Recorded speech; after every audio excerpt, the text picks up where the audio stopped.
Hello everyone, সবাইকে আদাব ও নমস্কার। আজকে আমার চ্যানেল থেকে খুবই মুখরোচক একটা রেসিপি আপনাদের সামনে শেয়ার করতে যাচ্ছি।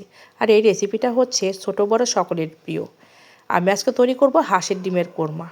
হাঁসের ডিমের কোরমা কিন্তু খেতে দারুণ। প্রথমে আমি এখানে 60টির মতো হাঁসের ডিম নিয়েছি। হাঁসের ডিমগুলো সিদ্ধ করে আমি কাঁটা চামচের সাহায্যে ছিদ্র করে নিয়েছি।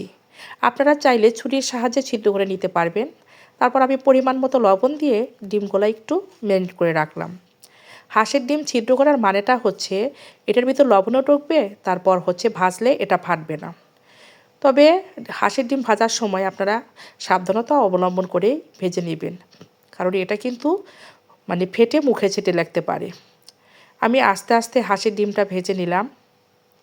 আমার ডিমটা ভাজা হয়ে গেছে। এবার প্যানে তেজপাতা দিয়ে এলাচ দারচিনি আর গোলমরিচটা দিয়েছি, আমি কালো গোলমরিচ। তারপরে আমি 2টার মতো পেঁয়াজ কুচি দিয়েছি। পেঁয়াজগুলো আমার ভাজা হলে আমি এখানে বাটা পেঁয়াজ ইউজ করেছি প্রায় 1 কাপের মতো, কারণ কোরমাতে কিন্তু বাটা পেঁয়াজটাই অবশ্যই দিতে হবে।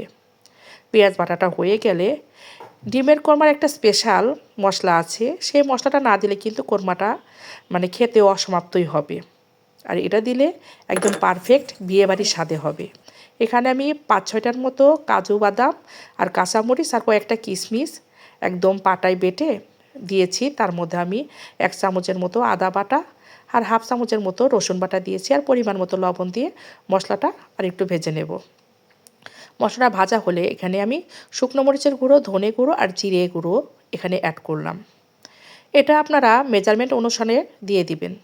তারপর আমি এখানে লিকুইড দুধটা ব্যবহার করলাম, কারণ লিকুইড দুধটা ব্যবহার না করলে কিন্তু কোরমাটাই হবে না। আমার গ্রেভিটা অনেকটাই ফুটে গেছে।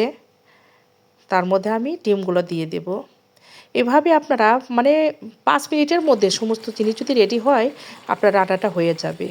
এটা ডিমের কোরমা দিয়ে আপনার পরোটা খেতে ভালো লাগবে, আপনার পোলাও খেতে কিন্তু খুবই দারুণ লাগে, বাচ্চারা খুবই পছন্দ করে। আমি একটু ঢাকনা দিয়ে রেখে দিয়েছিলাম মিনিট 2 মধ্যে। তারপর আমি ঘি দিয়ে একটু নাড়াচাড়া করে নিলাম নামানোর আগে। আর এখানে এইটা কিন্তু একটু মিষ্টি মিষ্টি লাগে। আমি যেহেতু আমার ঘরেতে রক্তে সুগার আছে, তার জন্য আমি একটু সুগার ফ্রি ব্যবহার করেছি। আপনারা চাইলে নাও দিতে পারেন, এটা মিষ্টি মিষ্টি লাগলে একটু ভালো লাগে, রোস্টের মতো স্বাদ হয়।